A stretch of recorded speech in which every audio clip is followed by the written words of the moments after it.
Cartas e Crônicas, pelo Espírito Irmão X. Psicografia de Francisco Cândido Xavier. O grande ceifador. Comentando certas dificuldades de genuína propaganda espírita, o velho Jonathan, antigo seguidor do Evangelho em nosso campo de ação espiritual, tomou a palavra e falou sorrindo. No tempo do Mestre, semelhantes entraves não eram menores. A gloriosa missão do Senhor ia em meio, quando surgiram várias legiões de supostos discípulos da Boa Nova à margem das atividades evangélicas. Multidões desarvoradas, ao comando de chefes que se diziam continuadores de João Batista, enxameavam nas bordas do Jordão a se dispersarem na Palestina e na Síria.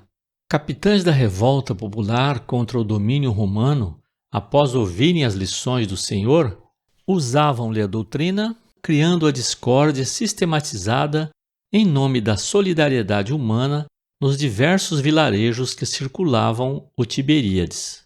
Todos erguiam um flamejante verbo, asseverando falar em nome do divino renovador. Jesus, o Messias Nazareno, achava-se entre os homens, investido da autoridade indispensável à formação de um novo reino.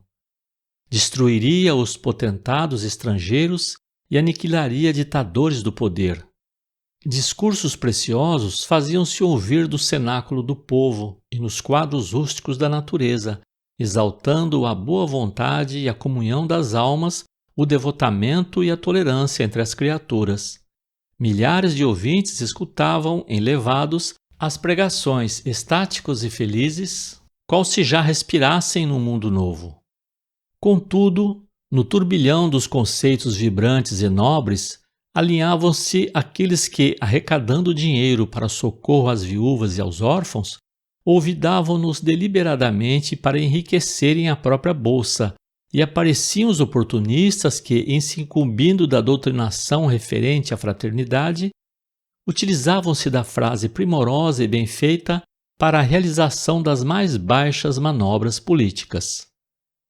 Foi por isso que, em certo crepúsculo, quando a multidão se congregava em torno do Mestre, junto às águas, para recolher-lhe a palavra consoladora e o ensino salutar, Simão Pedro, homem afeiçoado à rude franqueza, valendo-se da grande pausa que o eterno benfeitor imprimira à própria narrativa, quando expunha a parábola do semeador, interpelou-o diretamente, indagando: Mestre, o que faremos dos que exploram a ideia do reino de Deus? Em muitos lugares encontramos aqueles que formam grupos de serviço em nome da boa nova nascente, tumultuando corações em proveito próprio, agitam a mente popular e formulam promessas que não podem cumprir.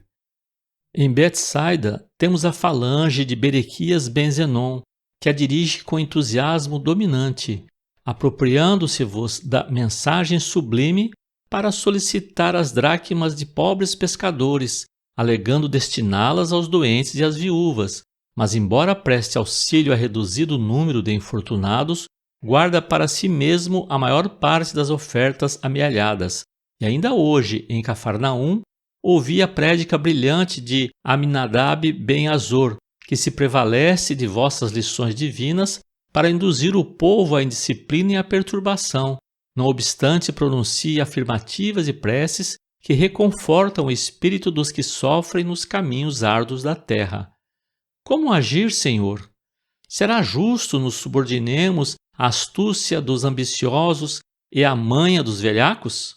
Como relegar o Evangelho à dominação de quantos se rendem à vaidade e à avidez da posse, ao egocentrismo e à loucura?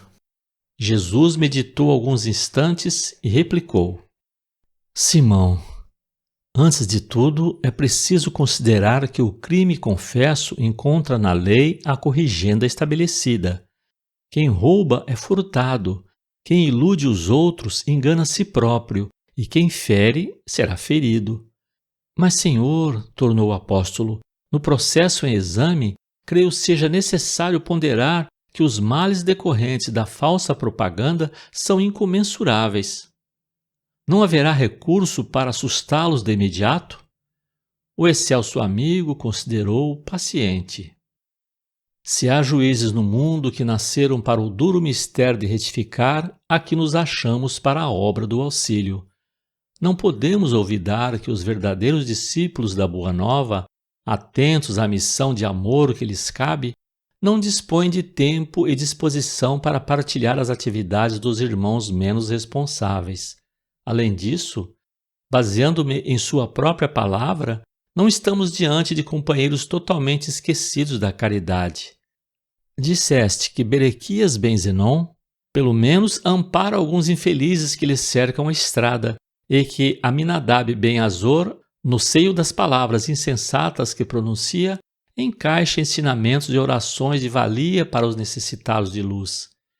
E se formos sopesar as esperanças e possibilidades, os anseios e as virtudes dos milhares de amigos provisórios que os acompanham, como justificar qualquer sentença condenatória de nossa parte? O apontamento judicioso ficou no ar, e como ninguém respondesse, Jesus espraiou o olhar no horizonte longínquo, como quem apelava para o futuro, e ditou a parábola do joio e do trigo, que consta do capítulo 13 das anotações de Mateus. O reino dos céus é semelhante ao homem que semeia a boa semente em seu campo. Mas ao dormir, eis que veio o inimigo e semeou joio no meio do trigo, retirando-se após. Quando a erva cresceu e frutificou, apareceu também o joio, e os servos desse pai de família, indo ter com ele, disseram-lhe: Senhor, não semeaste no campo a boa semente? Por que a intromissão do joio? E ele lhes disse: Um adversário é quem fez isso. E os servos acentuaram: Queres, pois, que o arranquemos? Respondeu-lhes, porém, o Senhor: Isso não, para que não aconteça, extirpemos o joio, sacrificando o trigo. Deixemo-los crescer juntos até a ceifa. Nessa ocasião, direi aos trabalhadores: Colhei primeiramente o joio, para que seja queimado, e ajuntai o trigo no meu celeiro. Calou-se o Cristo pensativo. Todavia, Simão, insatisfeito, volveu a perguntar: Mas, Senhor, em nosso caso, quem colherá a verdade, separando-a da mentira? O mestre sorriu de novo e respondeu: Pedro, o tempo e o grande ceifador. Esperemos por ele, cumprindo o dever que nos compete.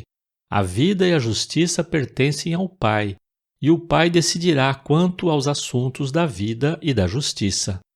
E porque ninguém lhe opusesse embargo à lição, calou-se o mestre para demandar, em seguida, outros ensinos. Silenciou o velho Jonathan, e a nosso turno, com material suficiente para estudo, separamo-nos todos para concluir e meditar.